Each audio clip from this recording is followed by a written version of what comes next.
calling about a phone call we just received. The lady on the phone said her name was Lola King. She just called John Butterworth and wanted his Social Security number. That's okay. Over the We're just confirming our records and bringing them up to date. Okay. Why do you ask for Social Security number over the telephone? Well, you're going to send it to me in the mail and pay 44 cents each way? Okay.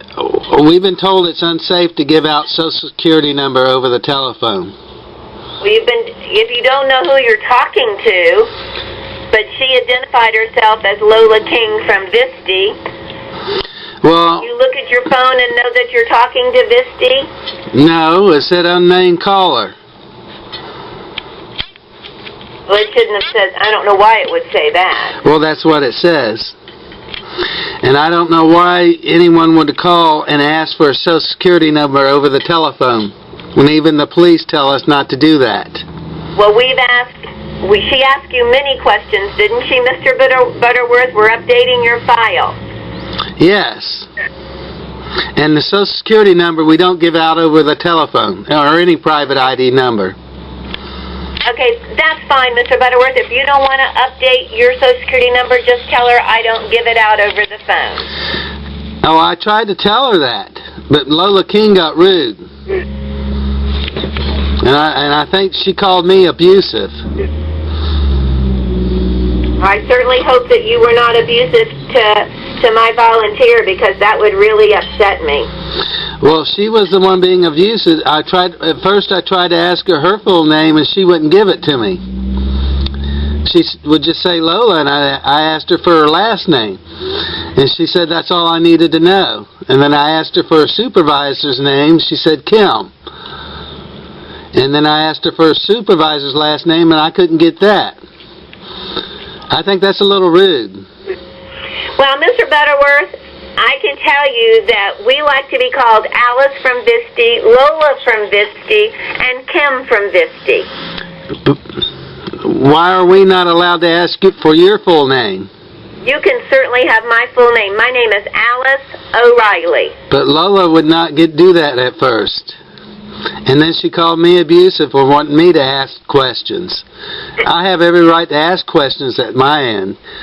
Sure. Mr. Butterworth, you ask as many questions as you're comfortable with, but why don't you ask me those questions so I can answer them for you, and not my volunteer, who's trying to make our files and what we do for you just a little bit better. Okay, you were not the one who called. Your volunteer was, and I have a right to know who called.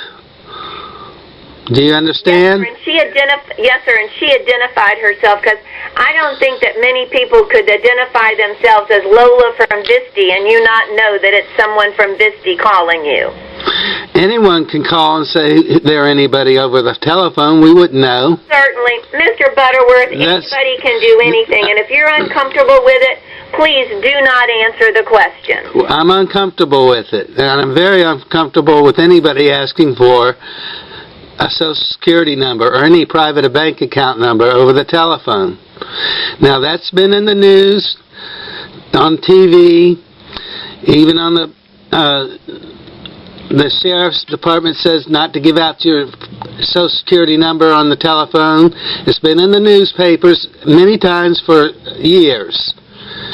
And why Lola would get rude because I asked her why she wanted the Social Security number. She's the one that got rude with me then.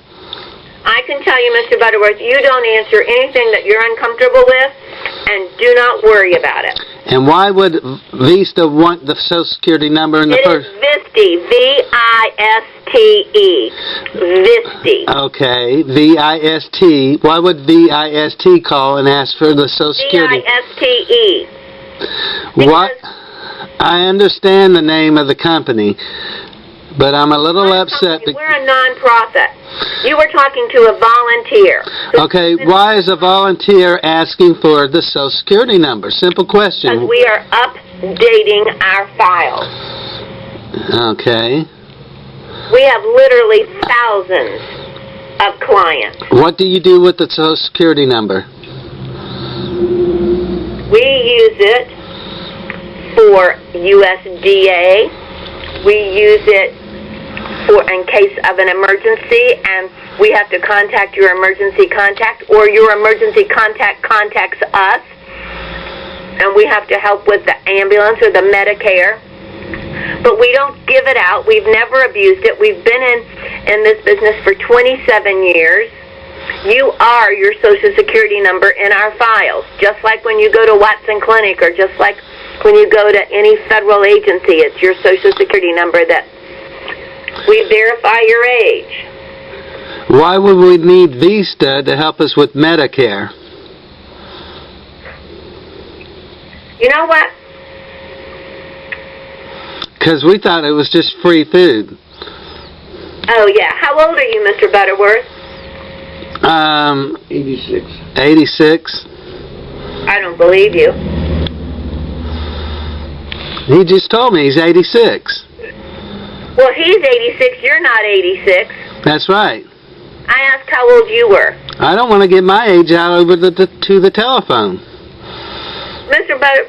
Your name is not Mr. Butterworth. You're calling for Mr. Butterworth? That's right. And what is your name? I'd rather not give that out. You said I don't have to... Why don't you just let me talk to Mr. Butterworth? Because I'm calling you, and I have a question. What is it? Why do you need the Social Security number? I've already given you the answer, and if Mr. Butterworth doesn't want to talk to us, that's just fine. But if he wants our free food, his file needs to be updated. Okay. So you ask him how he'd like to make that decision. We've been out to his house, and we've done a home visit, and he's been a client, and he's received all the wonderful things that we're able to do for him. Right. I think that you are just trying to make trouble for Mr. Butterworth, and that is very inconsiderate. Okay, no, I didn't call to make the trouble. You Lola did. Trouble. Lola You did. made the trouble. You don't even have the guts to tell me who you are. Lola knows. I'll be going to apologize to Lola as soon as we hang up. I think you owe me an apology and Lola now.